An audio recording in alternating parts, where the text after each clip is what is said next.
We been in the gym. Yeah, we been in the gym. Focused on the win. What you say, boy? Come again. Hey, please come again. I like we ain't poppin'. Hey, who won't stop us now? What is going on? What is Who going won't stop us on? now? Welcome, ladies and gentlemen, Who won't stop us to now? a rebirth of sorts. Some of you may know. Some of you may be new to this. But to those who remember and know about this awesome show, a show that we like to call Debate Fuel. Welcome, welcome, welcome. I'd like to say, I guess you could say I'm a host of this baby right here. It feels good to be here. I mean, I was a fan, so it's a little weird to be in this position right now. But we got two awesome gentlemen who are legends to this very show right now. And, well, you can call them the anchors pretty much. To my left, we got Derek Myers over here. Derek, talk to the people. How you feeling? What's good? It's great to be back, man. I'm excited about this one. Oh yeah. You know it, man. I'm super excited. Yeah. It's great to bring this show back to the people, especially the ones out there who really, really are familiar with this show and have missed it dearly. Know it's been a little bit of a hiatus, but we are back. And of course, speaking of back, to my right, we got my main man, my guy, full throttle himself, MTMV Sports Zone, Rick Sincere. Yes, Holla sir. at the people, man. How you doing, sir? What's good with y'all? How y'all doing, man? Geek to be joining Derek, man. Geek to be joining Highlight to bring back a show that I thought was amazing the first time around. I can't wait until we hop into this this new season. Hopefully, you take the ride with us. It's gonna be a crazy ride. It's gonna be dope, and I'm pretty sure we're gonna bring y'all something that you haven't heard in a minute. So I'm ready to rock. Oh yeah. 2020 is a crazy year, so it might as well continue. Bring it back, man. Why not? It's already been crazy. One of the things that I saw from Jump is that I've just kind of been watching Derek on Twitter, and there's so many things I want to argue with you about. It's just it goes beyond so much, right? You look at like I even saw you mention something about Zion being on the cover. Okay, listen, yo, of 2K, and when I saw that, I'm like, yo, can we start debate feud now? Because I need to argue with him about Zion being on the cover. I need to argue with you about you not accepting Drew Brees' apology. I need to argue with you about I need to argue with you about you not really dealing with the NBA return the right way. I don't understand. Yo, I don't understand what's your problem with Zion being on the cover. I really don't get so help me understand how many games he played.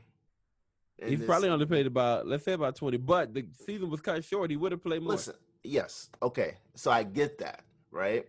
But so far, if the season does come back, that's cool. But so far, he's only played a little over 20 games, maybe at the most 29 games.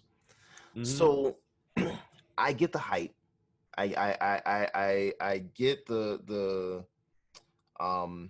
what's it called? The allure of having Zion as a cover athlete. But with 29 games, and honestly, salute. Black man getting his money. I love it. But don't do him like that. But don't make him just a black man. Don't make him just a black man getting his money. That ain't right. But, that ain't right. But okay, so Giannis,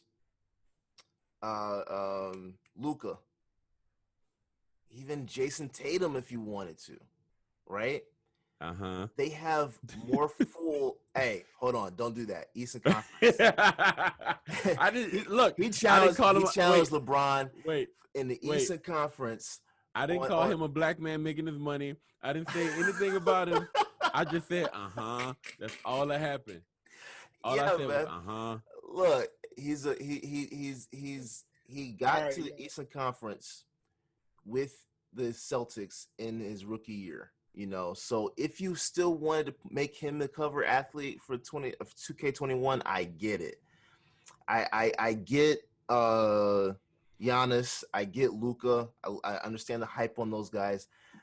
Zion, 20 games, bro, does not. I look. If you want to do 2022 and God willing, he's healthy in this season. God bless. I would be for Hey, it. bro, as a rookie Come coming on. in, he's been dominant. 23.6 points a game right now, 6.5 rebounds, 58.9 field goal percentage. Just kind of coming into the league, coming off the bench and being.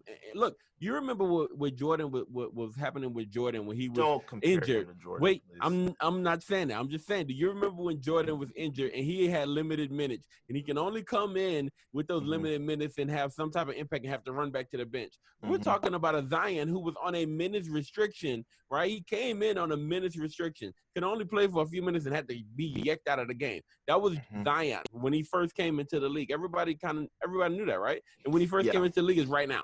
So when he came in, he had a few seconds, right? I mean, he had a few minutes to go out there, show what he could do, get back on the bench, right? Yeah, I'm not comparing him to Jordan. But in that short amount of time, we're talking about 23.6 points a game with limited minutes. The difference, though, is Michael Jordan had a full season. He was playing a more full season than Zion did. I give you that. He played more games. So you tell me. I could understand if, let's say, 2K was around at that point.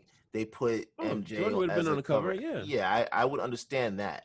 And I understand the hype of Zion on the cover. I understand the hype. But when I look at what he's done since he's been in the league, while stats are good and it's kind of, it's smaller, the stats are still there. He's still doing his thing. I understand it. But making him the cover athlete of 2K21 honestly makes no sense outside of showing me the graphics.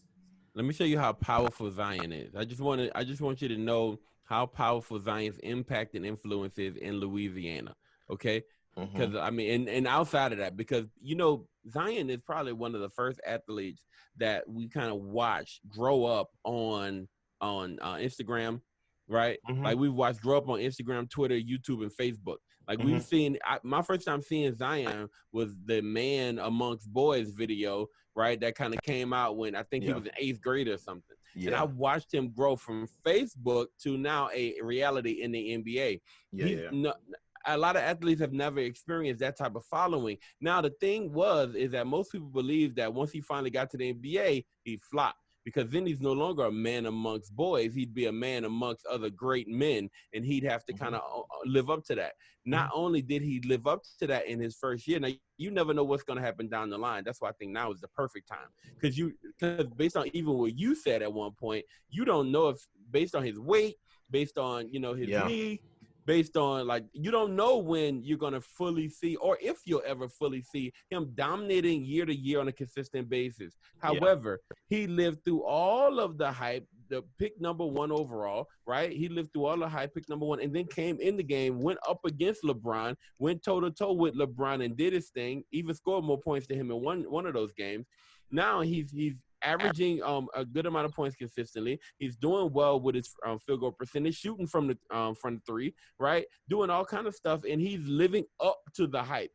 I don't think the payoff is because of the hype. I think it's because he's living up to the hype. Now, let me talk about his influence in Louisiana. He's barely had the chance to live up to the hype. This is when you want to get him because he's at least lived up to a hype enough. At least enough, right? And so here's the thing, right? I'll say this and then I'll give way. I'm saying, okay, my nephew loves Zion Williamson, talks about him every single day, all the time. Zion. The first time he slept in the bed, right? Now he doesn't sleep in the bed by himself. He doesn't. He won't sleep in the bed by himself. He only sleeps in the bed with my sister, right? He'll sleep in the bed with my sister, sleep in the bed with my sister's husband, but he will not sleep in the bed by himself. My sister said, hey, will you sleep in the bed if you go sleep in the bed by yourself, I'll bring you a Zion Williamson cover, right? So the Zion Williamson cover be on your bed, you'll get a blanket with Zion Williamson on it. That kid slept, this happened, 2 days ago. He slept in the bed by himself for the first time because he was wrapped in a Zion Williamson cover. Let me tell you something, man. That's Zion beautiful. Williamson. At least you didn't say that's cute. I don't want to disrespect the kids. Let me say something, man. Zion Williamson has impact across the board. Now, this is on a little bitty kid. I'm talking about Zion Williamson's impact across the board on all the kids of this generation. You want kids to run out and buy your next copy of NBA 2K? Who do I put on the cover? Jason Tatum? No, because he has, look, respect from the league. Respect from the league. Whoa. But is he... Wait, respect from the league. But is he a worldwide phenom where all the kids are going crazy about Jason Tatum? No. Go ask 7 little kids about Jason Tatum, then ask them about Zion Williamson. Tell me what they say to you. I'm pretty sure they're going to tell you that Zion Williamson is a known character and Jason Tatum is, I think I heard of him. They don't really know him. Now, on top of that, Giannis, they do know. Giannis, they know. But they don't know Jason Tatum like I know Jason Tatum, and I respect him, and I respect his game. You know him, and you love him, right? Yes. But is he the kind of guy who's popular around the world where everybody will run out and buy NBA 2K because he's on the cover? That's a no.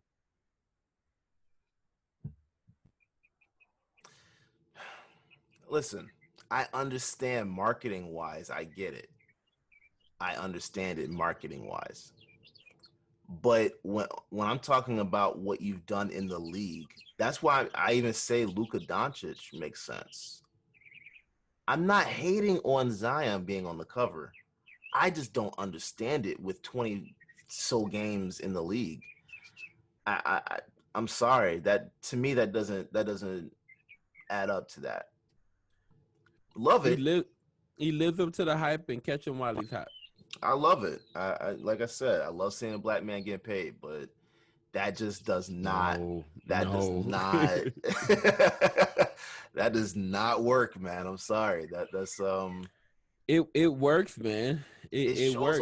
Now the video we saw for 2K21, if those are truly the graphics for it, I am really hyped with getting a PS5. I'm coming back. I'm leaving Xbox. You leaving Xbox? Oh yeah, I'm leaving Xbox. Well, Sony was my first console anyway. Like I had the PlayStation, the original PlayStation. That was my first one. I had the PS2. You know, I just switched over to Xbox because of Halo. You know, and I got stuck on the triggers. Once I got on the triggers, that was it. You know, so now that I can have triggers on PlayStation, goodbye. Man, look. I'm excited about this PS5. It's cheaper than a phone, so yeah, it's gonna last longer. Yeah, hopefully, I don't have to buy another one because I'm debating on whether I get it when it comes out or if I get it for my birthday. You know, wait like a couple of months and get it for my birthday. I'm kind of debating on which I'm going to do. Either way, I'm excited. I'll be able to, you know, play as my Celtics again, of course, and destroy the Lakers and whatever team is in my way. So I'm good. Bet. I'm good. But I will say this about Zion. I will give him this. Okay. He is my favorite in New Orleans. Drew Brees has got he got the kick. I can't say that, man. He got the kick. I booted him. I can't. I wouldn't boot. I can't boot Drew. I can't boot Drew. He's done. And I know why you boot. And I know why you booted Drew. I understand why you booted Drew. Please tell me why you forgave him so fast. It was like when he came out and said what he said about the flag. And then all of a sudden, he said, "I'm sorry." All was forgiven. From you, from Michael Thomas. Like, help me understand what it is that made you guys do this so fast. What made you guys switch so fast to forgive Drew Brees? All right. So, hold on. Let me ask my guy, Highlight. Highlight, how you doing, bro? Doing pretty good, brother. How y'all doing, man? We doing well, Yes, man. sir. How you coming through?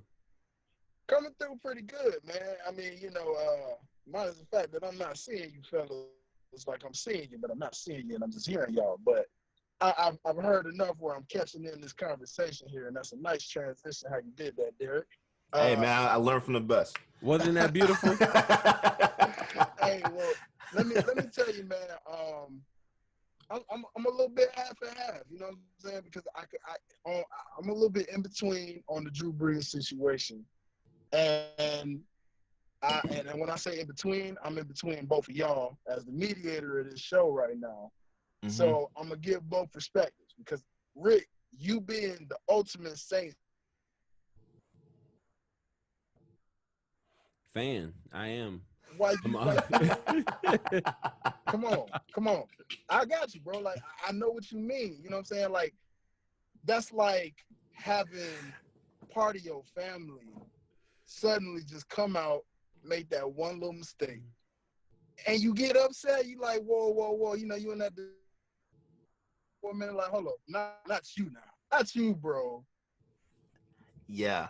And see that's why I'm I understand it. I get the position you're in. Yeah. I'll run it. I'll run it for you, man, and tell you exactly why I forgave him so fast. Right. I mean, I don't even know if it was 24 hours. It was 25 hours. But when he came out with the dumb statement, right? There was a lot that went into that, bro. Like, honestly, when they weren't even talking about the flag. They weren't even talking about it. They were. So they were talking about the flag. The first thing that they were mentioning, they said, hey, so it was Yahoo Sports. He did an interview with Yahoo Sports. Yahoo Sports comes out and they ask him about the return of the protest. Yeah. Right. So the return of the protest, and that's solely about the flag. So he was saying, hey, guys, at some point they're going to return. And when the NFL returns, there's rumors that they'll start, protesting again, like they'll start the kneeling again. And then he immediately goes into this, no disrespecting the flag nonsense, right? He talks about his grandfathers and what he sees. He talked about all that, right? He says, when I see the flag, this is what I see my grandfathers fighting and stuff like that. And when I heard him say it, I was like, you messing up, Drew. You, this ain't a good look. Because he talked about crying when he sees the flag, and I get it and I got it. I'm like, yo, honestly, I understood. And if I grew up as Drew Brees, right? And if I grew up as Drew Brees and I only saw my life and my grandparents and I only saw what I saw, right? I'd be like, okay, cool. I see the flag and want to cry too, I guess. But that's not my life. You feel what I'm saying? Like that's not the life I lived, and that's not the life I heard about while growing up. And I don't know if I'd be so oblivious to what was going on in the rest of the world. And I think that's what people got angry about. We got more so angry about the fact that, hey, look, Drew, it's not the fact that you see the flag and you cry for your grandpa, but it's really about it's really about the fact that, man, they are people. Okay, there was a man peacefully protesting about people who are dying in the streets. Do you feel like there was people who were being killed by police, violently killed, right? And a violent killing spree, slaughtered. I want to say, right? A violent killing spree is met with a peaceful protest. And you got a problem with the peaceful protest, but not with the violent killing spree. That's dumb. You see what I'm saying? That's idiotic to me. That don't make no sense.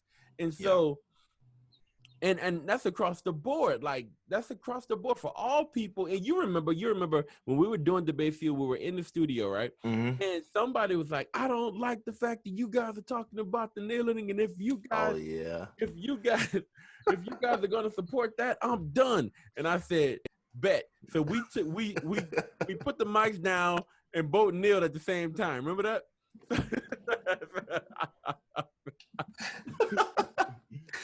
Oh man. Listen. Peace. There's Oh, my violence. There's violence. Mm-hmm. Violence. People are being killed Yeah. violently at the hands of police.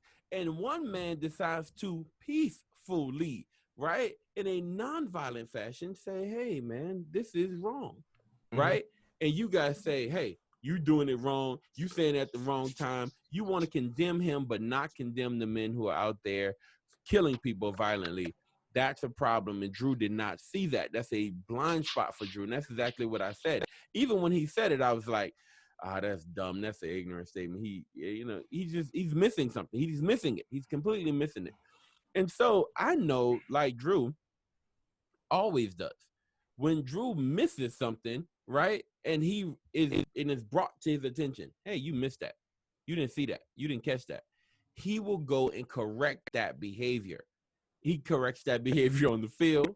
He'll correct that behavior with, actually, when he spoke out against gays and gay rights and all that kind of stuff, and people gave him a lot of backlash for that, right? I don't remember that. These things happen. And so, and he didn't really say much. But when that kind of stuff happens, right? Yeah. Then he what he does is, he wants to see it from your perspective. He wants to understand it, and he wants to fix whatever he messed up. That's kind of who he is. At his very heart, he's a really nice dude. I bring my family right back into it. He sees my cousin at a McDonald's, right? Because in New Orleans, Drew Brees is not Jesus, but he is like, but he is a guy people admire so much. So when Drew Brees walks around, right, everybody, like, they go to wherever he's walking to, right? They'll follow him wherever he goes. But one day he's walking randomly into a McDonald's and nobody's tripping, right? But my little cousin sees him, goes crazy immediately.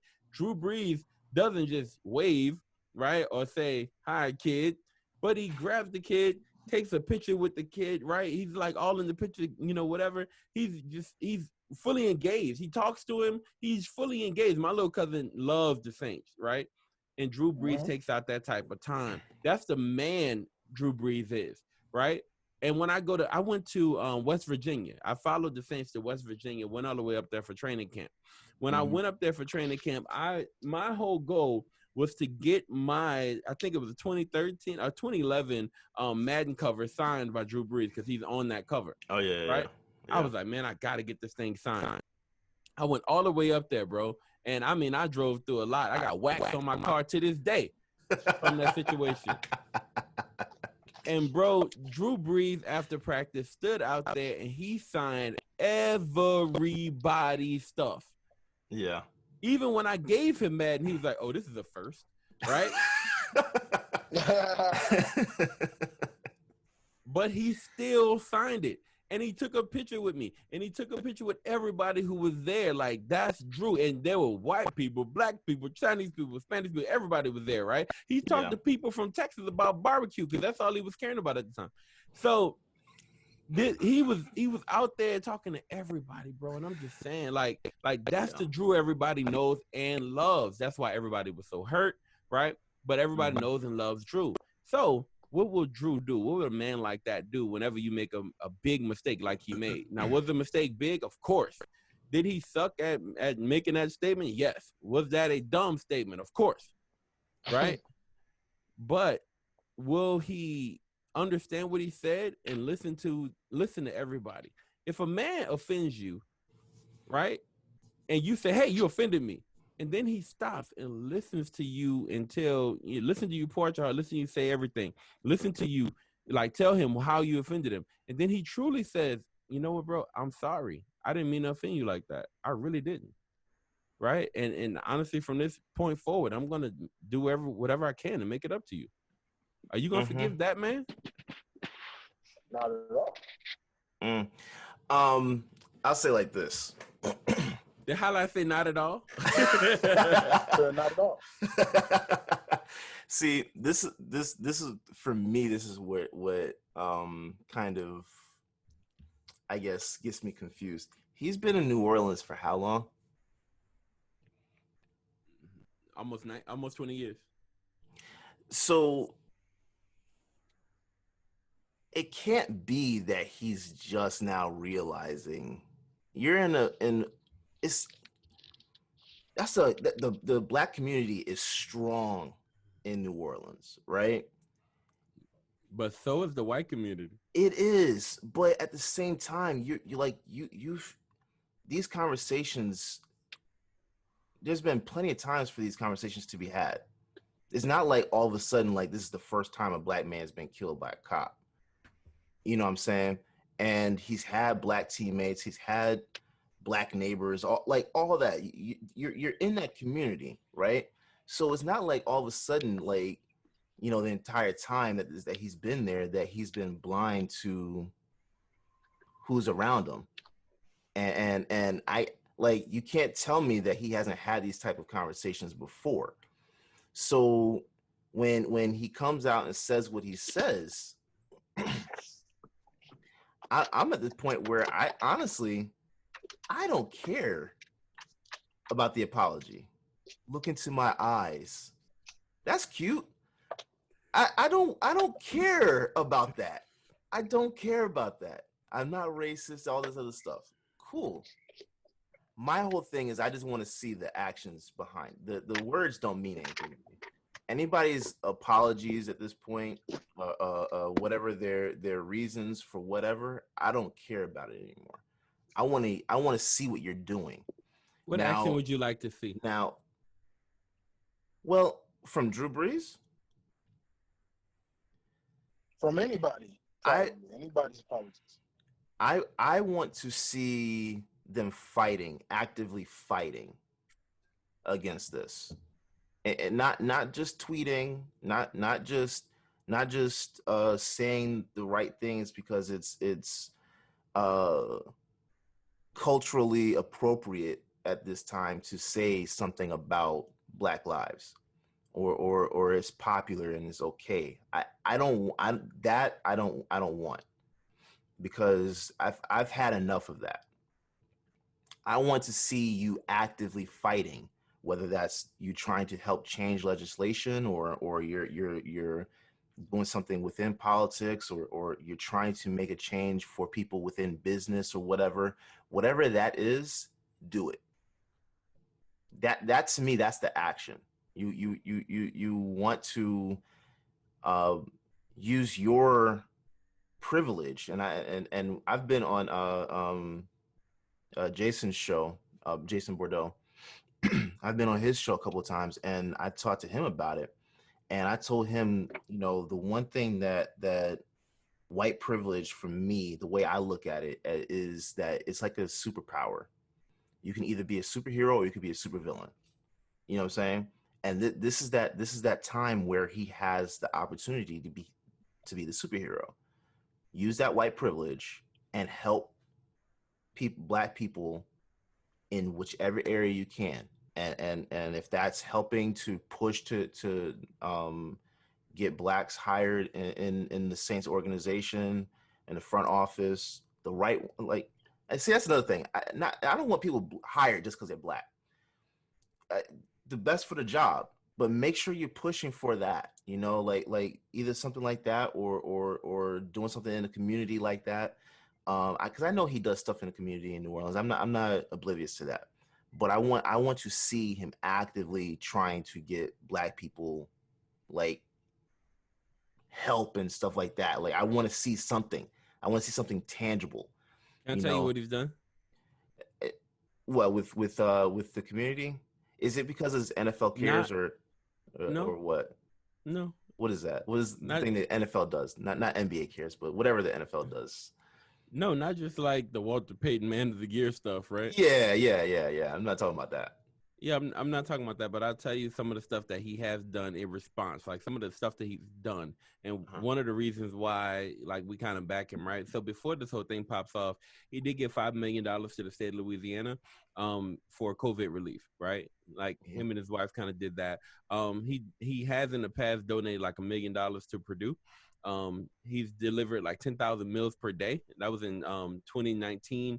He's given $250,000 to rebuild schools in Gentilly, right? And on top, and Gentilly is a place that we live. I'll just say that, right?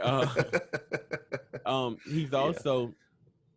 also reached out. So because of what happened, he reached out himself to Shannon Sharp, and you Yes, saw I that, remember right? that. Yeah. He then turns around and reaches out to all of his teammates, so they do the big team meeting, and then Trump puts him back on the forefront and says, "Hey, like no kneeling, like don't do that," right? And then he responds to Donald Trump on Twitter as well, right? And so he doesn't just kind of say, he doesn't shy away from that or move away from that, but he's speaking directly.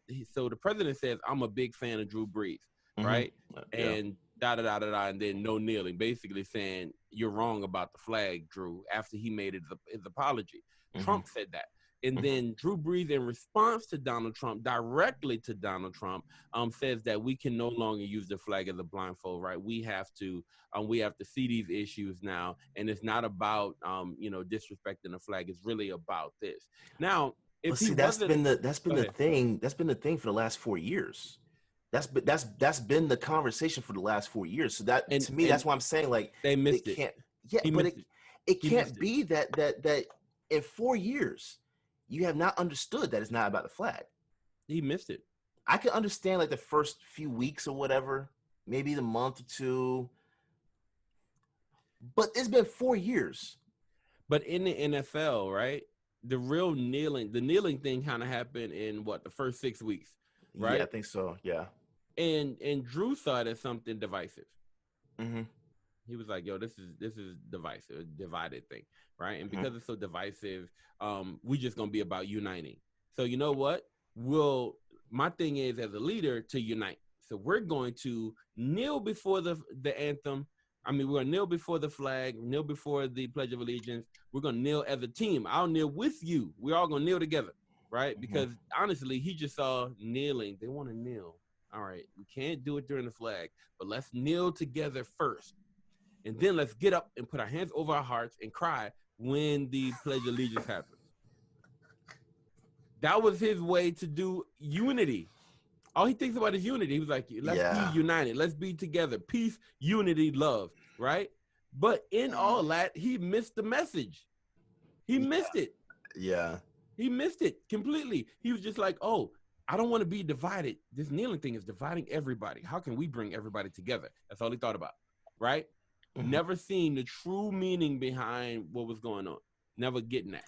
Yeah, and that's I think that's where he loses me, because I don't see how you don't know in the last 4 years how you don't get that. And then all of a sudden now it's an epiphany that once you get dragged through Twitter, oh, it's not about the flag, my bad.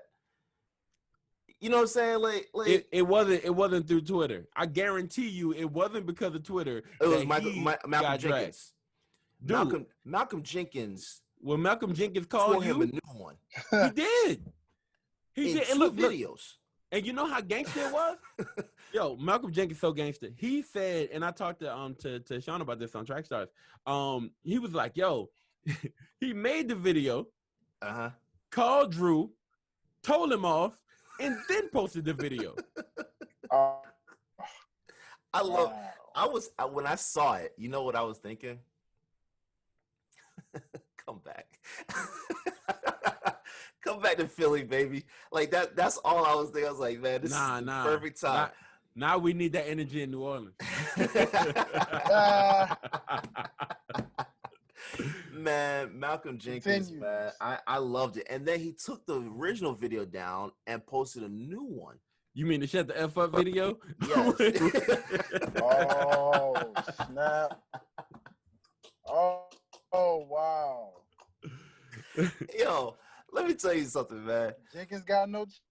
Jenkins is he there's no need for him to. I understood it.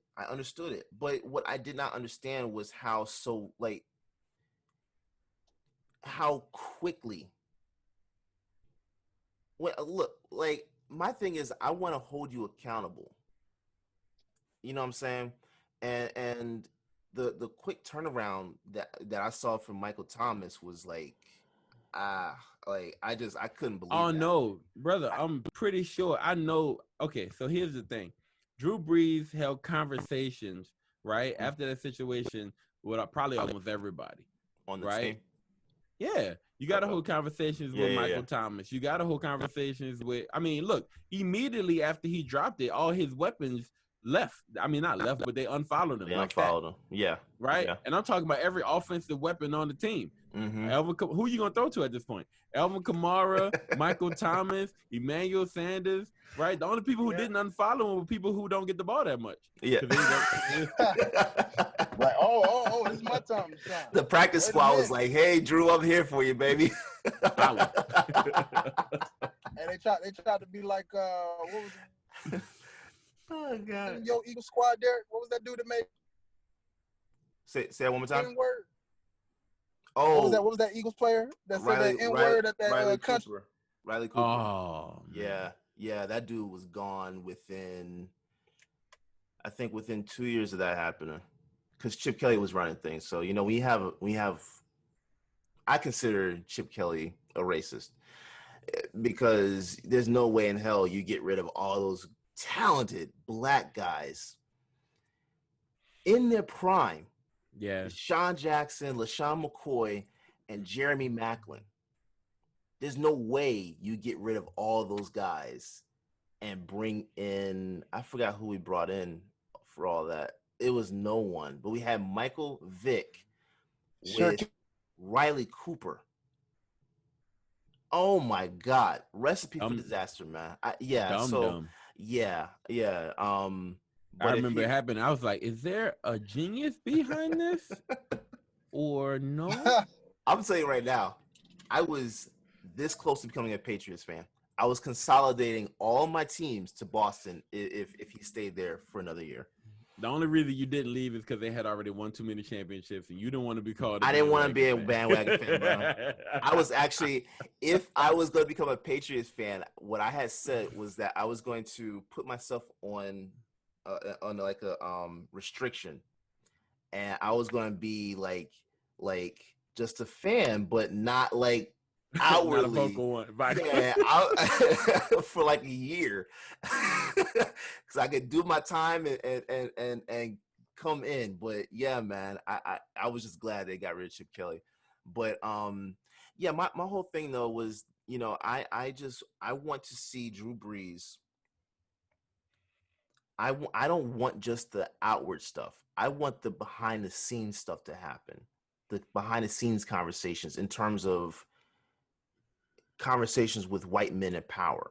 I want those things to happen. I don't want it to just be the stuff that's on Twitter or on Instagram or what. I don't want that. I don't want it to just be stuff that you're doing because you're on camera. I don't want it to be that you're just saying this because you're trying to save your image and remain Drew Brees for the rest of your career. I don't want that. I want him to truly understand what this is about. And I want him to be held accountable. And I want him to do the right thing in that regard.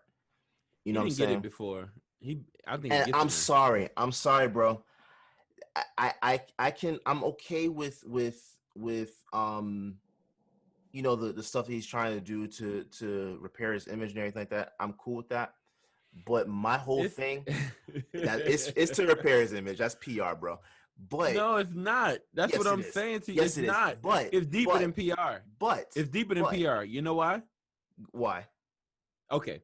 Even if here's the one spot where it's deeper than PR, and I know you're gonna agree with me. Okay. PR means that I need to repair my image because so I look good going forward, right? Yeah. Restoration is where I need to repair these relationships with my team or our team will suck this season. And not just that, I guarantee, even after all this, I'm willing to put some money down that he's going to be there's going to be a record on how many sacks come on Drew Brees this season. Let me see. Ryan Ramczyk is white and he's cool. So from the right side of the offensive line, he's gonna good. Be straight. Yeah. Teron Armstead, right, is barely on the field. and I'm pretty sure that he wants to do well, so he gonna be straight. Oh my God. Cesar Ruiz is a brand new rookie, right? He's Oh yeah, I coming forgot in. y'all got him, man. Oh, I And- was so pissed with that. And Cesar Ruiz is not going to want to put anything bad on film, right? Mm-hmm. So I'm pretty sure he's okay. Eric McCoy will probably be moving to the right tackle this year, right? Okay. I mean, I'm sorry, the right guard. And if he moves in the right guard, then I'm pretty sure he wants to make that transition well and doesn't want to put anything bad on film because they just got rid of the last guy, Larry Warford, who put stuff that was bad on film. I'm pretty sure he's going to want to do his absolute best. And then the last guy, Andres P, just got paid way more than he's worth over the course of last season. I mean, over the course of this offseason. And so because he's going to be making so much, I'm pretty sure he's going to be appreciative and trying to prove himself and his worth because everybody in Louisiana all gasped when they like when they saw what he was getting paid. So honestly, that whole offensive line has reason to be they're solid invested this year. They're invested. Yes, they're Well, invested, and they won't be just getting out the way for he's going to be targeted very well. The Eagles defensive line, the Chicago with Khalil Mack, Rams with Aaron Donald. I'm hoping every single one of those guys on all those defensive lines charge heavy at them this year. That's what I want to see. That's what I want to see. It's a pretty mean thing to say there, Derek. I'm okay with being mean.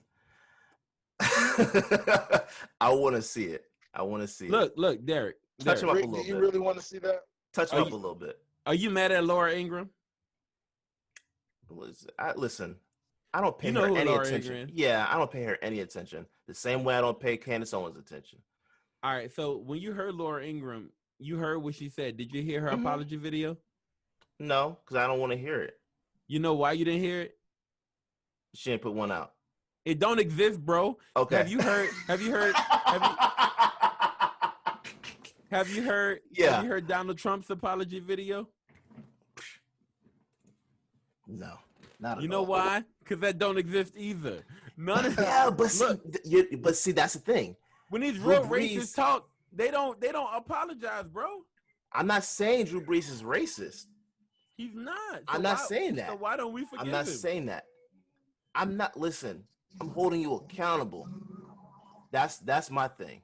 That's my thing. No, and I forgive you and hold you accountable. I know for sure my Eagles defensive line is going to hold him accountable. They won't. They will. They're not ready to hold him accountable. Most definitely. They're going to push that line. They're going to push that line and put that pressure on Brees. That's just football. Mm-hmm. No, I'm saying that's just football. Who's on your defensive line that we should fear? What? Who Fletcher is on Cox, your defensive line? Brandon Graham, Malik Jackson. No. No what? Not scared. Go ahead. You're not scared of Brandon Graham? No, love him, but not scared. My, okay. Not scared. Fletcher Cox, a little bit more afraid of, but the other guys, no. Go ahead, keep going. I'm sorry. Let's just move on because he's not gonna touch him up like Brandon Graham. I think he's a very solid player. I love Brandon Graham, but am I scared of Brandon Graham? No, not at all. Okay, all right. When is the Eagles Saints game? You know what we have to do? We're gonna have to do a special recording on that. Bet, okay. And maybe even do a live recording with watching the game. Dude, do you understand the offensive line of the New Orleans Saints? Like it's the best in the league. No, it's the best in the league. Yes, it is. No, it's not. Who's better? The Eagles. No way. Yes. Okay, who's on your offensive line that's better? Definitely. We got Lane Johnson. Like him. Let's see, Jason Kelsey is still there. Okay. You got Jason Peters. I know he actually had a very solid year last year. He's getting older, and I think he's getting older. And is he retiring? No, hell no. And see, that's the thing. That's I don't also know. the thing. Hold on. I'm not sure.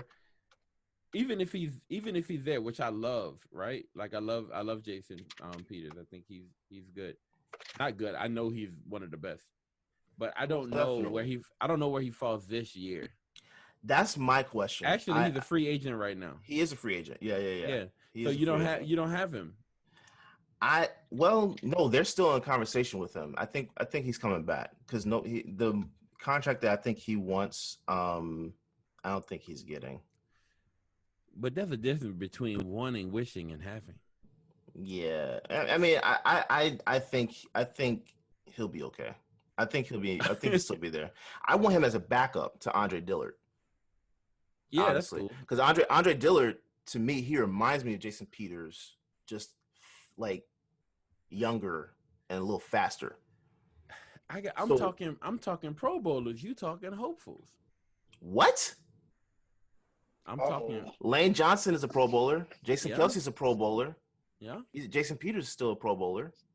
Jason Peters, you don't have him. We will have him, but we will have him. You won't. Yes, we will. He'll be in Philly because he wants to be in Philly. He wants to be in Philly. He just can't get the contract he wants. He understands that. Andre Dillard is the starter. You don't have him on the left side. Yeah. Hold on. I'm willing to bet. Let's put something on it. I'm willing to bet that our offensive line has a better season this year than New Orleans. Bet. What do you want to bet on it? What do you want to put on it? This is what happened the first time. This is what ended our show the last time. Yes, it is. But we coming back. We coming back.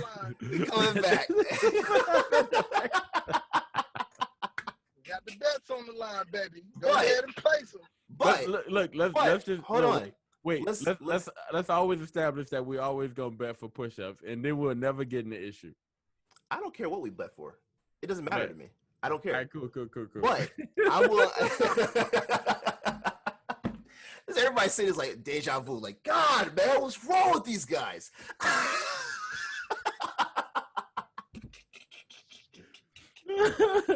It just got back. It just got back together, man. It took 2 years, man. What the hell, man? Come on now. But, okay. Go ahead. But I am willing to bet that the Eagles' offensive line has a better season than the New Orleans Saints. And we can put whatever you want to put on that. Push-ups, jumping jacks, whatever you want to do. I don't care. And let's determine what's a good year for offensive linemen. Like, what's a good year for a collective offensive line? So their rank. So we're looking for rank. Who's ranking? Are we going with PFF? Yeah, I trust them. Okay, bet. So we'll go with PFF ranking, and we'll say the Saints will have a better year, right, than Philly, right? And I'm willing to bet that. And let's go with 50 push-ups or $50, whatever one comes first. Whichever. I could do either one. What you want, dollars or push-ups? I'll do both. All right. Bet. Ladies and gentlemen, it does not matter. You heard it here first. I just became $50 richer. Hey. Mark it down. Hey, and those push-ups are on demand, right? On demand. On demand. Bet. On demand. I can call you at 3:00 and be like, hey, can I get 2 push-ups? That's what on demand means. See, yeah. Well, see, I know I'm not gonna be getting that phone call, so that's fine. That's fine? That's fine. Bet. Love it. So it's official, ladies and gentlemen. You heard it. Episode number 1 of the Rebirth and Debate Fuel. We got our first bet. Yep. So y'all make sure y'all help your boy keep track. Oh man, we gotta run this back, man. The Eagles or the Saints gonna have a better offensive line, whichever one got the better offensive line this year. Yes. For this season. Yes. 50 push-ups or $50 or both. You let it get decided. It's both. Let's go. It's both. I'm willing to pay both, so I don't care. It's both. I can't wait to stop an episode and be like, "Hey, bro, give me 5 right quick." Okay, gentlemen, real quick, let's if we didn't know already, I know we heard some talk and we talked about Zion on the 2K cover and everything. We had that debate there. So let's go ahead and let's touch here on this NBA season and its comeback. As we know, it's all over the place on the rules and what they're about to do. However, we do know that only, well, one team got added from the East, while about 13 teams on the West side got added. So if that didn't tell you the 5-to-1 ratio on West versus East, ladies and gentlemen, I don't know what does. But, gentlemen, what are your thoughts on the startup of this NBA season and the format that they have going from the rest of the regular season to the playoff season? I'm of the mindset that I would prefer if we just cancel the season and we start over in October. Because I'm not sure if you've seen the report already, but they're talking about shortening next season to get the calendar back on track. I would prefer to have one shorter season than two. You know what I'm saying? I love Adam Silver. I love what he's done for this league since he's been commissioner. I love the tenacity that he has and the drive and the desire to get this game back and for us to see basketball. But this is going to be so much different, man. Unless they decide to do like what I know soccer is going to do is pump the game audience noise into the speakers so it can have that effect. Unless they're going to do something like that, honestly, I don't want to see empty gym. I don't. But as a basketball fan, I'll still watch it because I'm going. Those are the best athletes in the world, best basketball players in the world. So, of course, it's still going to be a great game. It doesn't matter if there's people in the stands or not. But the idea of having everybody go down to Orlando, the ones that are invited, the 22 teams, them coming down with their families to Orlando for 3-4 months, depending on how far you get.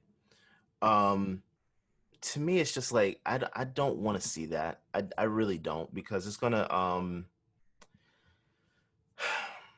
it puts them at higher risk, especially because this COVID thing we have not seen the end of it. So it puts them at risk, and I don't want to see anything else jeopardize the league, the season.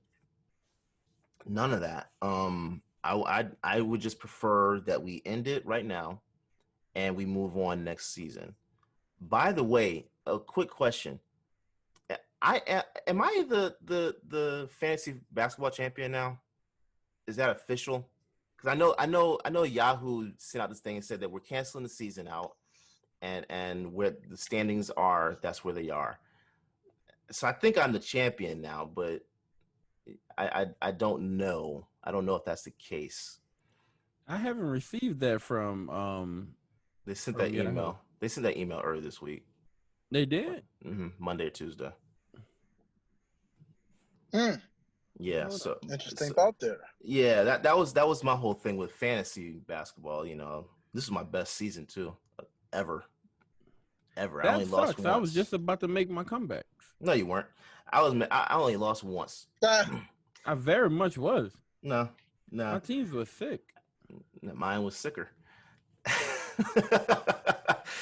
And see, you know what? I'm gonna be honest. You know how much I dislike Kyrie Irving now.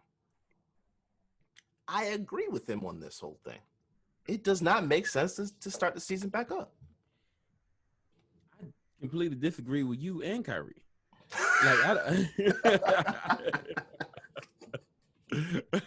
Completely. That's Rick, let's go. There's just way too many storylines that are still kind of left out there. There's just way too much time between the time that we stopped. We haven't seen any sports, bro. It's been a minute since we've seen some sports that we love. I'll just say that, right? We've UFC. just been kinda, okay, I mean sports that we love. So oh, like you and I together. Yeah, I got you. Yeah, Okay, you know what I mean? Like, My bad. I like the UFC, and of course, a lot of people around the world love it, and we definitely talk about it always on the network, right? And so I don't want a shameless plug right here. No, but this is for us to do. Come on, shameless plug, baby. Then by all means check out the main card on MTMV Sports, right? We have my boy The Voice, and what he does, he talks about all the big fights, and not just the UFC, but not just MMA, not just UFC, but also boxing. And so every combat sport he talks about on his network, and he goes in depth because he knows that stuff, and he stays there and watches it every single time there's a special on. Like every single time there's one, he's there. Like he's always watching those, and he's always paying attention and talking and engaging with fans. And he's always live on Twitter, live tweeting the whole entire matches. Yeah, so of course, UFC is a thing, and of course it's awesome, right? At the same time, don't do that. At the same time, it's different from however. So it is. However negates everything that you said before, right? Yeah. At the same time just means simultaneously, right? There's still sports that people want to see, these team sports that people want to see and get back engaged with, man. There's fan bases across the United States who miss seeing their teams. Now, for some people, it doesn't matter. You won't see your teams. I'm sorry for, most of the people who are a part of all those teams that got eliminated from this NBA comeback, right? Even the Hawks, right? The Hawks are not there. Vince Carter's career is now over. He was cool with that. When he shot that last shot, he said he was cool. So, I mean, I think he's okay. So if they're done, he's done. That's fine, right? Now, I'm fine with that. But what people want to see, what there's a thing that's still up in the air, bro. It's like, can LeBron with this squad win it? Like, can he go and win it, especially in the face of a team like the LA Clippers? There are teams that are deeper across the board. There are a lot of deep teams, and honestly, this has been. Remember when at the beginning of the season when we had all these two-headed monsters, and there were two-headed monsters everywhere. Right? And that two-headed monster thing is the story of this season. At least it was the story going into it. There were so many of them, bro, and there were two-headed monsters everywhere, but they all is really about who was surrounding the two-headed monsters, right? Who had the best thing. And so there's still stories out there, and we see stories with the Lakers, we see stories with the Clippers, we see stories with the Nuggets, the Thunder even. I can't believe they're here, right? Like, who could believe that Chris Paul, who we thought was like aging or out of it or towards the end of his career, maybe he should go join somebody to go ahead and steal one ring before he leaves. That's what we thought Chris Paul was. Chris Paul said, "You don't know me."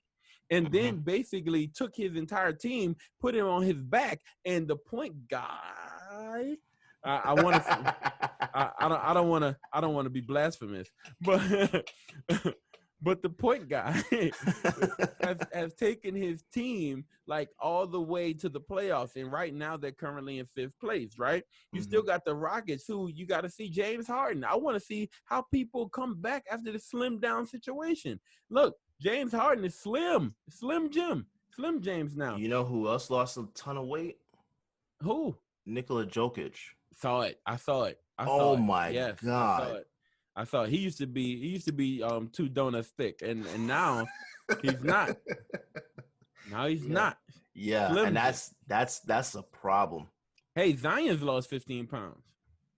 He needs to lose 15 more. No. Yes. No, him at. We're talking about Zion at what, 265? That's a good look. He at needs 265. He needs no. Hey, bro, that's mostly muscle. You're a solid guy. Yes, so, I applaud that. I love it. But at the same time, when you're playing basketball, like for longevity, he's got to lose some more. No, I don't want him to be, because if he loses more, then it's just like everybody else. Mm-mm. Yeah, almost. I don't want to lose that much. I like him to keep his heft. So you got That's a word I haven't heard in a while. So I mean, you still got, look, you got a lot of intrigue to the season. You want to know if Zion actually, with this squad, can they actually sneak their way into the playoffs, especially under this new format, right? At first, they were 3.5 games behind. The Blazers were 3.5 games behind. The Kings, the Spurs were 4 games behind, right? The Suns, who are still kind of in it, were 6 games behind, and you're like, and the Wizards at one point were 5 games behind. It was death to all these guys, right? It was death to all these people, all these teams. They weren't going to make it in or could possibly barely make it in. Now under this new format, they could make it in and sneak their way into those 7th and 8th seeds that are still kind of open. The cool part about this whole thing is it's just the fact that we're going to see some team sports, bro. It's been a minute. We've missed it. We've missed it. And honestly, man, I'm tired of watching 2K simulations, right? Like, you don't have to do that anymore. Bro. We don't have to watch cornball or cornholing, which has been playing lately on ESPN, right? I don't watch ESPN anymore. You haven't seen the cornhole tournaments? The only thing I've watched on ESPN was the Michael Jordan documentary, The Last Dance, and that was cold-blooded. That was beautiful. And the Bruce Lee documentary, Be Water. You think these athletes who have been watching the same thing me and you've been watching aren't super motivated to get back to the court to show their tenacity as well? I know that they're motivated to do it. I the only person who's not motivated is Kyrie, who don't have no tenacity left. He doesn't need. He's not going to be able to play anyway. He got a shoulder surgery in March. Why you think he's the only one talking about let's not play? Oh, that is a solid point, man. That is a solid point. He's like a kid who didn't get picked saying let's not play. That's a solid point, man. I can't lie. That's good. I just don't want to see a shortened season next year. So here's the thing, because it's going to impact the season moving forward. But okay, peep game. We'll just have everything that these guys have done all off season, everything that they've done in this interim, right, will all be for naught if we don't get a chance to see the season play out. It'll be for nothing. Right? Like, look, okay, so everything, I mean, we saw it. We saw everybody go the next year's story will be completely different from this year's story, bro. People are going to leave. They'll all go to all different teams. I want to see this story play out because right now we're finally in a place, and I know you're going to love this. We're finally in a place where there's not a super team around. It's not just one super team that's like the super team that everybody knows is going to win, and we know they're going to go, and we know they're going to make it there. There's intrigue to the story. Yeah, I agree. There's too much intrigue.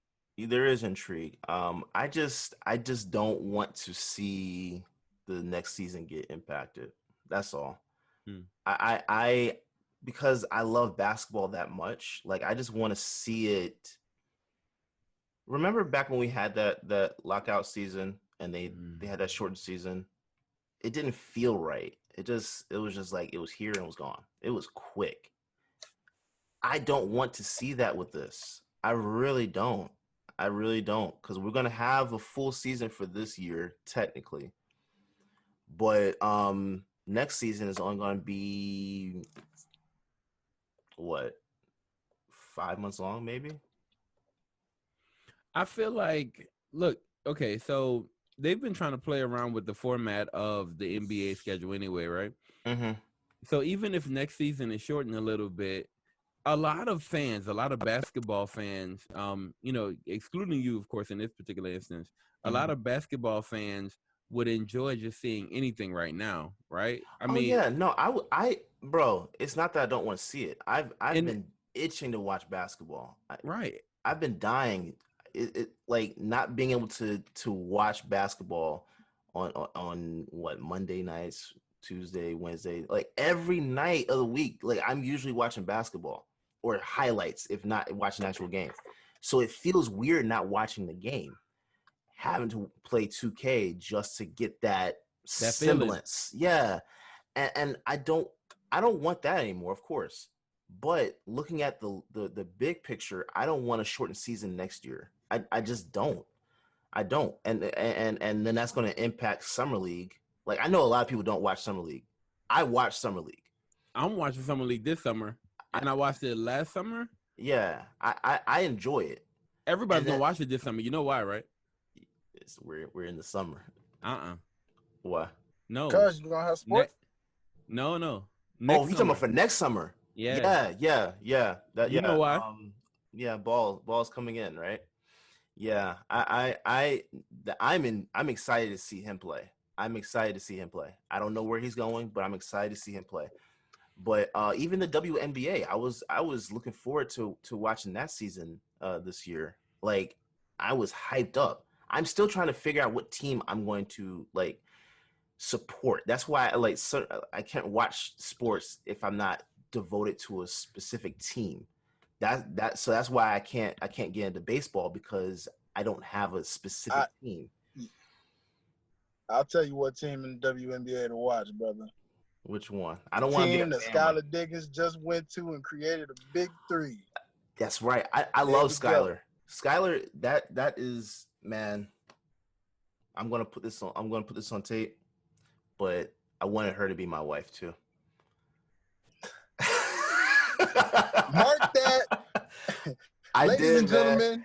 I did. Ever since I saw her in college, man, I was like, that's it. If you have not seen any other shows yet, guys, no matter what you're listening to this on, mark record.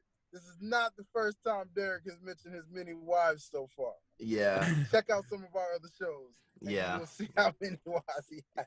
Yeah. My dude, I wanted her to be my wife. I was in love with Skylar Diggins, man. And then she got married, and I was like, well. Yeah. Handle it. Sorry for your loss, brother. Thank you very much. Well, at least Candace Parker's still on the market, very much so. She is. She is. I'm good to go. She is. I'll take it. Let's go. Look, so I'm going to support. I'm going to find a team that I really gel with, and then just support them, in WNBA. But I was looking forward to their season coming in. So I still don't even know, like, what's the deal with that? Like, did they cancel that out? No, we've got no updated word yet on what are they doing with their season. Yeah, so I haven't seen an update yet. I'll be looking out for one. We actually did on our sports and music show, we have a WNBA update, right? Mm-hmm. And so as far as what we've gotten so far, there's no real no changes have been made yet. Okay. But I'm looking to see. They might just cancel it out because WNBA is usually during the summer. Right now they're talking about okay, so the WNBA proposed a 22-game season start July 24th with full pay for players. So full pay. Okay. So they're thinking full pay as if it was a regular season. That's what I'm thinking. This is from the Washington Post. And so they're proposing right now 22-game season to start off with. Okay. So we'll see how that goes, man. You know what? I'm actually hopeful. People talk about no fans in the stands and how that would play out or be different. I'm actually kind of hopeful for that, because I've seen situations like let's talk about the XFL. And in the XFL, do y'all remember at some points there weren't a lot of fans in the stands, but the production was still really good, and the way it went about was still really good. So for the NFL, I have hope for them. The thing about a gym that's a little weird is just the fact that we're talking about enclosed space, and so now everything will have an echo. Yeah. So when before it wasn't so much enclosed space, now you're going to you'll hear echo, which will be a little bit different.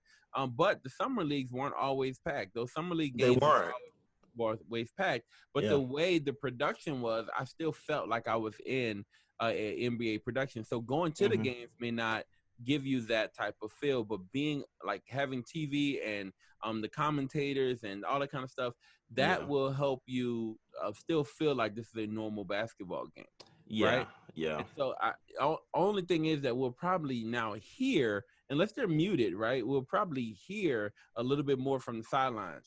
So when the guys on the sideline screaming things out, we may hear that now. Yeah. Yeah. And, but you've seen it. So you've seen games where there's not a lot of fans there, right?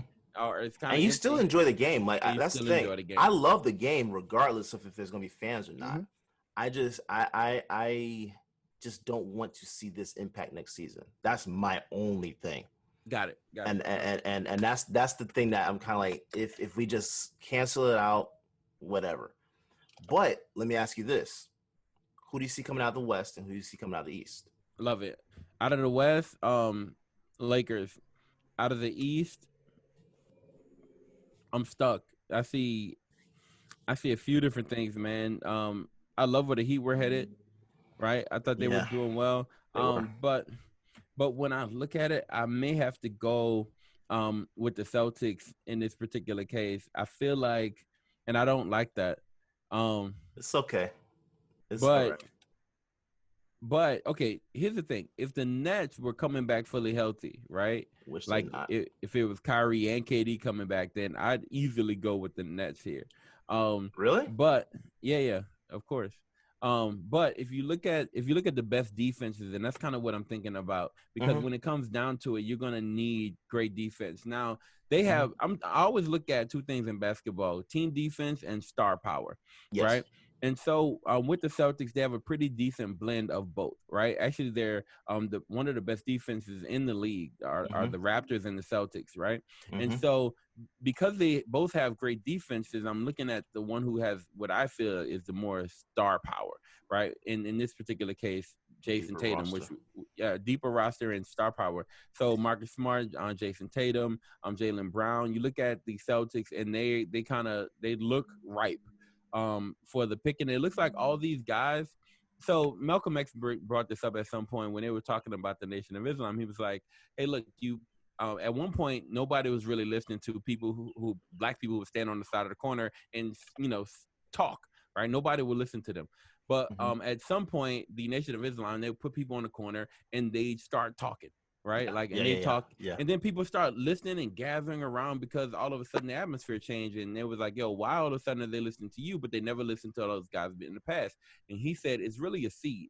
You plant a seed, right? And when the atmosphere is right, like you plant a seed, it's buried deep in the ground. And even though it's growing and even though, stuff is happening, it's still planted deep in the ground. You still won't see any remnants of it, right? So you plant that seed deep in the ground. And when the atmosphere is right, when all the conditions are right, you're going to start to see that thing blossom. You start to see that thing grow, right? That's what's happening with the Celtics. Think about it. The East, right? You guys have been planting the seed for a while. And people saw the Celtics because you had to see them because they were going up against the LeBron juggernaut. And there's so many other things you have to kind of go up against. But now you planted that seed in the ground. You picked the right guys, Tatum, Brown, all these guys. Now the conditions are right. Kimba, let's not even mention Kimba. But you picked all the conditions. Now the conditions are right. Now those stars are going to start to emerge. And this is the time when they'll start to emerge. So you look at guys like the Tatums and the Browns. Now you're going to see them fully emerge. When they fully emerge in this situation, they'll be full-grown stars. And those full-grown stars against other teams, and you have to mention the Bucks, right? Like the Bucks, I feel like you saw Giannis. You see Giannis developing. He can be even scarier and even better. I just feel like the team defense for the Celtics, along with the fully grown stars, will be too much for those Bucks to overcome. I'm going with the Celtics in the East. I'm going with the Lakers in the West, and then I'm going for a sweep. A 4-0 sweep, Lakers versus Celtics.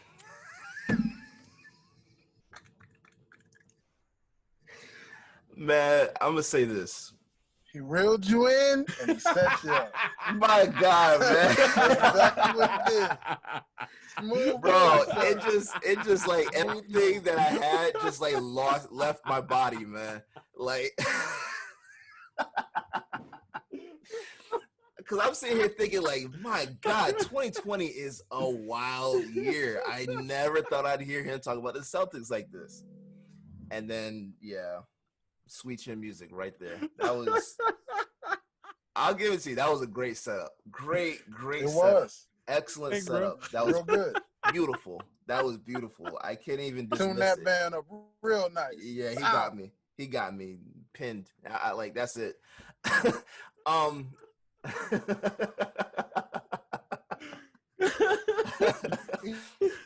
I'll just say this.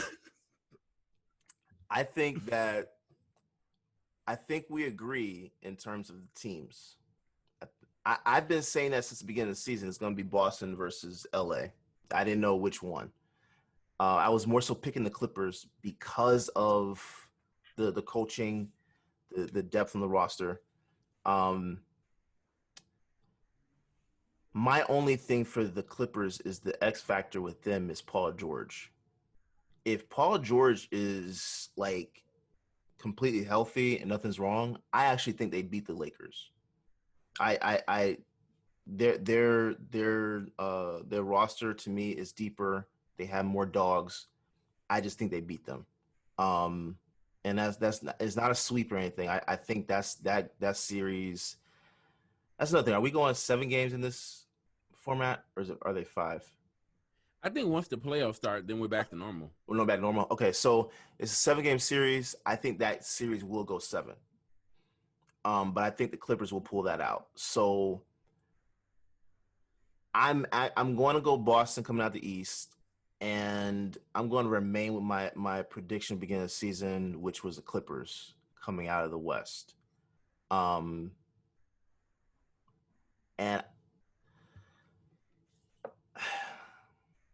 I think that the finals, I think that's going to go 6 or 7. I just think that Boston will pull that out if that's the case. I don't know, man. I like the Clippers team, and one of the things that I love about the Clippers is over the course of this quarantine, you know, they bought the whole team Peloton bikes. Yeah. And they're making them all work out and kind of, you know, bought them all a home gym, right? Like, and I wasn't. Which was phenomenal. That was a great idea. It's Doc Rivers. Doc, yeah. Doc knows it. He's doing it. I really wish at one point in LeBron's career he plays with a great coach. Like, I really want that for him. Yeah. That is well, he had Eric Spoelstra. That's the greatest coach he's played for. Yeah, but he had young Eric while Eric was developing his his coaching abilities. I will say this Eric. I think Eric was he was shadowed by the big 3 in Miami.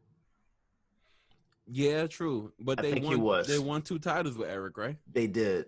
But I'll say this though. Do I believe that they won because of Eric Spoelstra? No. I think they won because of LeBron, Wade, and Bosh. But I don't discount what he did. And he proved to me since that big 3 broke up with a lesser roster that he could actually do something in the playoffs. And that doesn't just happen out of happenstance. So I have to give him credit that Eric Spoelstra is the best coach that LeBron has played under, in terms of team, not Team USA. So that's my whole thing. I feel whenever he plays with the great coach, he's winning championships. You think he ever will play with another great coach? Yeah. No. You think this is it? Yeah, I mean, like, we're looking at, I want to say, the final 3, maybe he has 3 seasons left. And then we're looking at 35-year-old LeBron right now, right? Yeah. So he's only waiting for Bronny to get into the league. Yeah, and so if that's the case, then and Bronny's a freshman right now. So I don't even know. I think so. Yeah. Bronny's a freshman. I think he's ranked going into sophomore. No, he's ranked in the top 50 in the nation. Bronny is at his age range. Yeah. But he's and so now we have to wait probably 3 or 4 years for Bronny to get into the league. So we're looking at a 39-year-old LeBron. And that's that's if he comes in at 18, which I don't think it's far beyond thought that he will. We'll see what he looks like. Yeah. And see if if he's that type of guy. Um, at the end of the day, man, I love the Clippers and I love what they bring to the table. Um, I love the fact that you mentioned how deep they are because they are very deep. Yeah. A lot of great chemistry. But the Lakers, man, I just feel like across the board, the Lakers have the best defense. They have the most star power. They do have a lot for them, and I don't want to discredit them. And I think they're bringing Cousins back, or I they're at least don't. going to try to. They're gonna try to, but I don't know. I don't know that Cousins comes back until the new season. I mean, Cousins always comes Depending back on late. depending on what you're talking about, like what team gets him. I don't know. I know they said that Miami was, I think it was Miami or Portland was looking at But him. even with Morris, right? Like even right before they left, Morris came in, Yeah, right? yeah. And it was a good look. To So me, it's more about coaching. Doc Rivers versus Frank Vogel. Doc is winning that 10 out of 10. yeah, I get it. So I think they both have dogs on their team. I think I trust the dogs on the Clippers more than I trust the dogs on the Lakers, simply because they're older on the Lakers and they have less. I've seen what Marcus Morris can do. Mm-hmm. He is a dog. Pitting him with Lou Williams and Pat Beverly, that's they're gonna cause a lot of headaches. They're gonna cause a lot of headaches. So I'm just gonna go with the Clippers. That was my preseason prediction was LA versus Boston, which that LA team was the Clippers. But for Marcus versus his brother, right? Who was Mm-hmm. always better? Markeith was That's a always better. good question, man. That's a good question. I think it more so if you're talking about one-on-one matchups, I honestly, they're both dogs. They're just That's you know what? That's a tough question because when you talk about twins in the NBA, one twin's always better than the other at one specific category. Yeah. What I've noticed about the trend of twins is one is the better defender and the other is the better offensive threat. Mm-hmm. Look And at who the do you have? Lopez twins. Brooke Lopez, Robin Lopez. Yeah. You see what I'm saying? So it kind of varies between the two. They're both dogs in their own way. They work well together. And actually, Milwaukee was smart enough to realize that because they have both Lopez twins on their team. That was a good move from them. That was a good move from them. I was actually pissed when they made that move. That was a good move. I'll give them that. But I don't know. Markeith is really good on both ends of the court, and so is Marcus. I think Marcus has done a little bit better with his outside shooting, and that improved in Boston. His outside shooting just improved. So I'm gonna give him a slight edge. I'm gonna give Marcus a slight edge. So I'll say, y'all want to hear something crazy? Yeah. In 2019, their field goal percentage is also identical. So are you serious? It's 38 was very close. It's 38.9, right, to 38.6. Oh, that's crazy. Who had the 0.9? Twin Magic, baby. Twin Magic. Who had 0.9? That is Markeith. Okay. Markeith. And that was that when he was in Detroit? No, that's over the course of the year. That's over the course of the year. Actually, no. This year? Oh no! Look, actually, when Markeith was with Detroit, it was 40. Actually, it was way better. It was and look, they still matched together. It was still very close. So in Detroit, his shooting percentage was 45%. 45% field goals. He was averaging 11 points a game with just 22 minutes. He played 44 games with them. And if you look at Marcus, who was playing with the New York Knicks, 43 games played, right? Minutes per game, much more, 32.3, right? But points per game more, 19.6. But field goal percentage a little bit less at 44.2, while Markieff was at 45. Yeah, when he was in New York, I didn't like that. I mean, he had to play a little bit more, apparently, right? Well, he played a little more, but he also didn't have a team. You know what I'm saying? So, it's just a bunch of guys at the same position for the most part that New York has. So that was the thing that I always hated about that. So my thoughts on this are like those two guys could possibly cancel each other out. Yeah. Right? Yeah. They could possibly cancel each other out. I do love the fact that you have that type of guy, but you got to look at scores that the Lakers brought in right at the very end. And so right towards the end, you remember they bring in a Dion Waiters. Oh, that's right. Dion Waiters. Yeah, Dion Waiters is there. That. I mean, Kyle Kuzma is there, Dwight Howard. They were, I think, they were in the top 3, of course. You did not just say Kyle Kuzma. I did say Kyle Kuzma, and not just because of and not because of his blonde hair. I'm thinking about in terms of having a scorer with the second unit, right? And he hasn't been completely like. Remember, here's what I thought. I'm not gonna lie to you, man. I actually thought at some point Kyle Kuzma was close to Jason Tatum. I thought that at some point, and I was wrong, and so many people were wrong. Yeah, so many people were wrong. But if you look at Kyle Kuzma, he was starting to play pretty okay towards the end. Like, he was really starting to find his rhythm, and that's what we were kind of lost on. We were hoping for, a guy who can come in and be very close to his 2018 year, where he was 18 points a game, or his 2017 year when he was 16 points a game. But this year, through 54 games, right, only 12.5. Still coming off the bench. Thought he would be a starter, not. And he's just mildly contributed. At the same time, I still feel like the second half of the season could be a rebirth for him.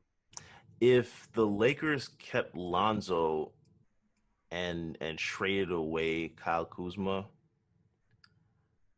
I would feel more secure about choosing the Lakers. I don't think it would have worked out with Lonzo. You don't think so? No. Why not? Because Lonzo would have to be the guy at the point position when LeBron's the point guard now and leading the league. LeBron could end this year leading the league in assists. Well, he's leading the league in assists right now. If he ends the year like he's going, he'll be the first guy to lead the league in assists at an advanced age. Yeah. Right? Yeah. I'm sorry. Yeah. With that being his first time, he'll be the first time to do something like that. He's the point guard, and if Lonzo was there, then Lonzo would be the point guard, or what's my guy's name? Lonzo would be the point guard, or Rondo would be the point guard, but not LeBron. Yeah, I'm looking at it from his shooting ability and his improved shot. Bro, honestly, I thought that the Lakers made a mistake with that. That was my only thing. They gave away the wrong guy. And even if you want to say Brandon Ingram, if you switch Brandon Ingram for Kuzma, it would and just traded Lonzo with Kuzma, that would have been, and with Josh Hart, of course. But if they had even just kept Ingram, my selection for LA would be the Lakers to come out. You were going to get something wrong there, no matter what, bro. You were going to get something wrong in that trade. These are like what, 3 blossoming stars, and you don't know which one is going to, I would have hedged my bet on Brandon Ingram, though. You probably would have, but even if I'm trading Lonzo, Brandon was the most affected. You got to think about this: who was affected the most chemistry-wise by LeBron trying to trade them off the year before? And Brandon Ingram. showed his displeasure with that. Lonzo showed his displeasure with that, right? And Kuzma pledged allegiance to LeBron. Yeah, I know, That's why he's still there. On his part, it was smart. I'm not saying anything about that. I'm talking about the front office. Like, you should do what's best for the squad and not just, the politics of everything. And what was best for the team was keeping Brandon Ingram or Lonzo. Saying just because of their ability to shoot well consistently and also be a diversion. That, like, it's a lot that they could have done, even if you're talking about coming off the bench. And that to me was what would have changed the whole decision. My choice in who I choose coming out of the West. But because of that, because their bench is a little bit older, you have Jared Dudley, you have Rondo, you have Avery Bradley. They're just a little older, and I think that this rest was probably really good for them, but I still don't trust them in the playoffs in terms of health, because I've seen it in Boston. I've seen it. So I'm choosing the Clippers because of that, and I'm taking the Celtics to beat the Clippers in the finals. Bet. Well, all right, gentlemen. So it has been said. We have put our predictions out there. So we're getting ready to wrap this thing up.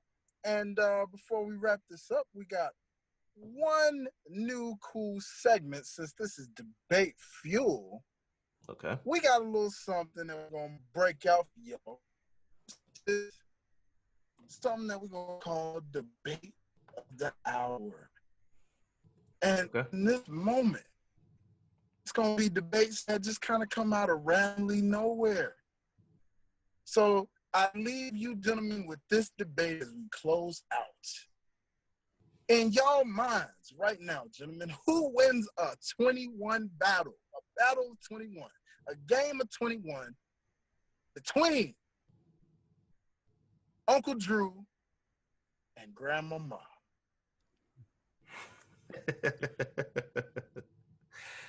I don't know if this is gonna be a debate. Uncle Drew. Yeah, I don't know. I give no love to Grandmama. Like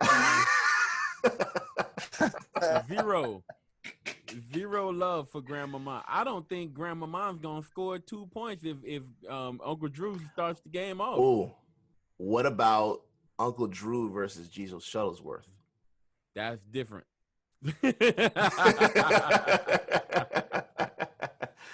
Who you got in that matchup? That's different.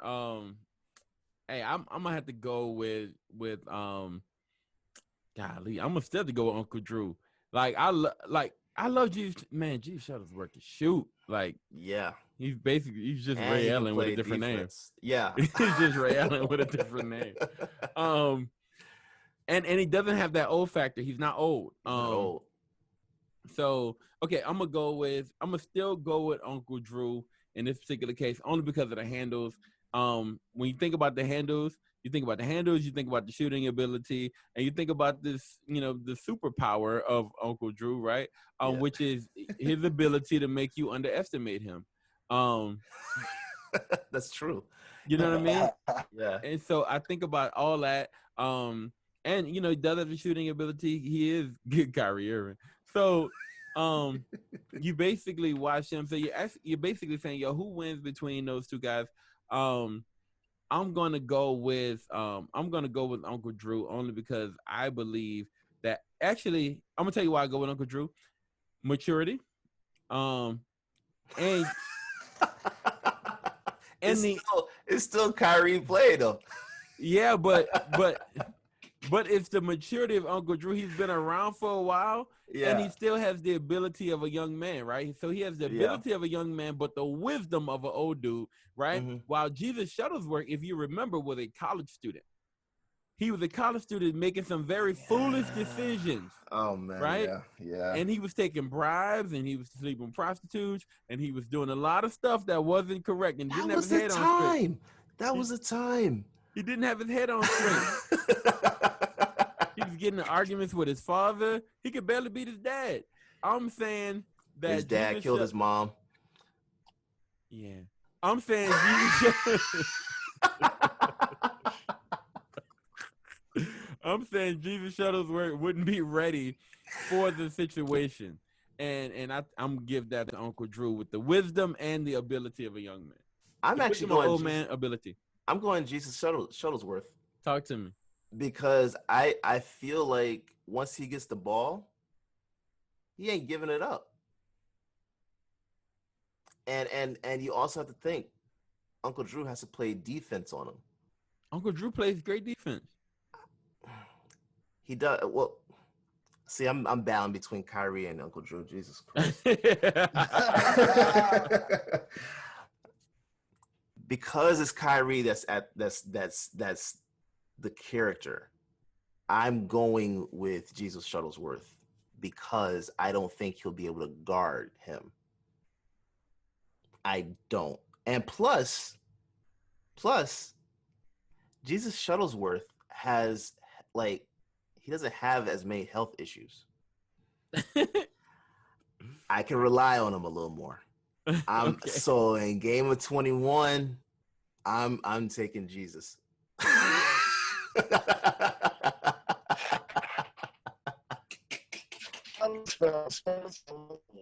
y'all sleep on grandma? Oh my God! I'm not sleep on grandmama. I'm not sleep on grandma. It was not for grandma, man. Look, The very person that Steve Urkel literally had to rely on because everyone counted out that he was just a slim nerd who couldn't play because he was so clumsy. Yet look. the man had game. And I gotcha. I don't forget Larry, man. Yeah. I don't forget Larry, and I haven't forgotten Larry, and I remember his game, and I thought it was phenomenal. But I'm sorry, Grandmama. I have no love for you in this argument. Man. Yeah, when it comes to Uncle Drew and Grandmama, Uncle Drew's gonna take that one. Yeah, I don't see that one ever. Keep in mind the height difference here. I'm going 21-0. You just said. I'm going 21-0, bro. I'm sorry. I'm going 21-0. Why you gonna stop there? Because once Uncle Drew gets the ball, that's it. You better not let him get the ball first. If he gets the ball first, that is it. He's never ever and also think about when he's in the paint against bigger defenders. He's shifty. Yeah. He's mad shifty. So I'm going Uncle Drew versus Grandmama. I'm going Uncle Drew 21-0. Jesus Shuttlesworth. Jesus Shuttlesworth versus Uncle Drew. I'm going 21-17. Jesus Shuttlesworth. Jesus Shuttlesworth. You heard it here, fellas. That's our debate of the hour. Let us know what you think. Let us know who you think. If you got an alternate ego persona character you want to throw their name in the hat and give up Drew around for his money, let us know. Let us know in the comments. Make sure you subscribe. Make sure you give us some feedback. Let us know like everything. Make sure you follow all business on OTSguys.com. Go follow MTMB Sports and the MTMB Sports family. Check out what everybody's got going on over there. We got some sports action. We got all kinds of action on both sides of the field, which are coming together right here in one on this very show, Debate Fuel. So, fellas, as we close out, go ahead and tell them your final remarks and where they can find you. The final fuel, right? Yes, sir. Let's go. Let's go. Final fuel, baby. Let's go. Go ahead and take it, bro. Hey, man, look, so with my final few, I'd simply like to say that I'm geeked about the return of team sports. I'm very excited about that. And I'm, of course, the rest of America, except for Kyrie, is, right? Like everybody's excited about a situation where we're going to have some normalcy coming back to us, right? Across the board, I've been seeing a lack of understanding that the fact that coronavirus is still around, right? Um, people just lose that. They shouldn't lose that. It's still around and it's still a major deal. However, we are getting some normalcy back, and I think sports is going to play a major role in that moving forward. I'm looking forward to the NBA coming back. I'm looking forward to Major League Soccer making its return as well. And so my hope is that we slowly move ourselves back into normalcy without forgetting the fact that we're still in the middle of a pandemic, right? And so I'm hoping that the NBA does everything it can, and NBA players do everything that they can to keep themselves, healthy and not sick during this time. Because I know if one person gets sick, I think we're almost right back to where we started. And then we will have a canceled season, I'm pretty sure. But because of the protests and because of everything else that was going on, then we had a spike in coronavirus lately, right? I'm hoping that even though we're protesting, they're protesting for something that's absolutely right. Yeah. I'm gonna say that. So as they're protesting, I'm in complete 100% of support of all the protesters. But I'll say to everybody, as we return to normalcy, stay safe, right? So I would say everybody stay safe. And my hope is that we get through the end of the season and we can declare a champion with no asterisk. Yeah. I'm gonna go into the football route. I would love to see Kaepernick on a team this season. And the only team I can really say that I think it would be, I think it would be a great look from to be on. Two, actually. The Denver Broncos would be very interesting if he was in Denver.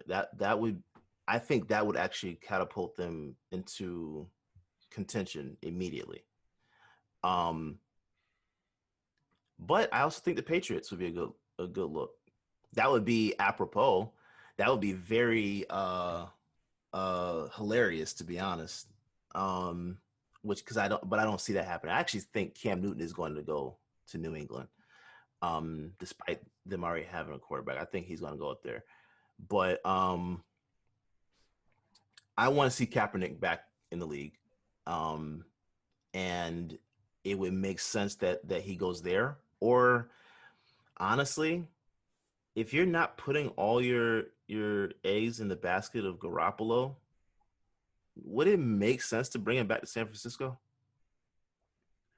So I would say the people in Denver, they don't want to see anybody else but Drew Lock. They love Drew Lock. Is Drew Lock all that, though? He's pretty cool. Have you seen him lately? He's been leading these protests. Well, not leading, but he's been involved in all the protests. He was the one rapping on the sideline. As a football player, yeah, he was the one who was rapping on the side. He was the one like go look up. Oh no, I did see that. I did. Yeah. Okay, I just yeah.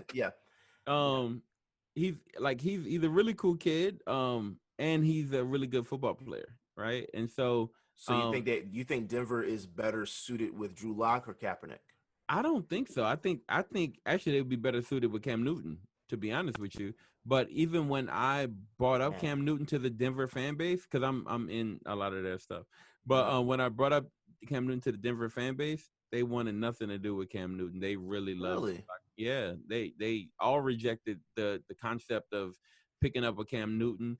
They're ready for the Drew Lock era to begin because they just believe that they have something in him. And if you look at him at the end of last season, he did a pretty decent job. If Kaepernick did go in there, he'd go in as a backup only. I almost feel like anywhere he goes, he's going to be a backup. I believe the same. I almost feel like that. So can he be a backup for in a Drew Lock situation? Of course, right? Of course he can be a backup there. But the way their offense is kind of starting to be set up is set up more so passing game heavy and not run game heavy. I don't know if Colin he would be a decent fit there. I don't know how great of a fit he'd be there. I'm looking for him in San Francisco. I think he'll be a pretty decent fit, right? Because of how much they love to run the football. And I think he'll be okay there. It does make sense. I don't see them correcting their mistake like that and bringing him back in. I really don't. I almost don't even see the NFL really getting behind any team. Somebody should. I don't see why he wasn't a member of the Panthers team. That would be a good look. Or Jacksonville too. Jacksonville isn't really set on who they have right now, from what I understand. Right. So I can see Jacksonville being a spot. I can see Carolina being a spot. Right now, behind Teddy Bridgewater is I think it's PJ Walker, who was a star in XFL, right? Oh, so, yeah. Okay. And even though he's good, I'm thinking about bringing in the Colin Kaepernick would be a really good situation there, right? Kaepernick with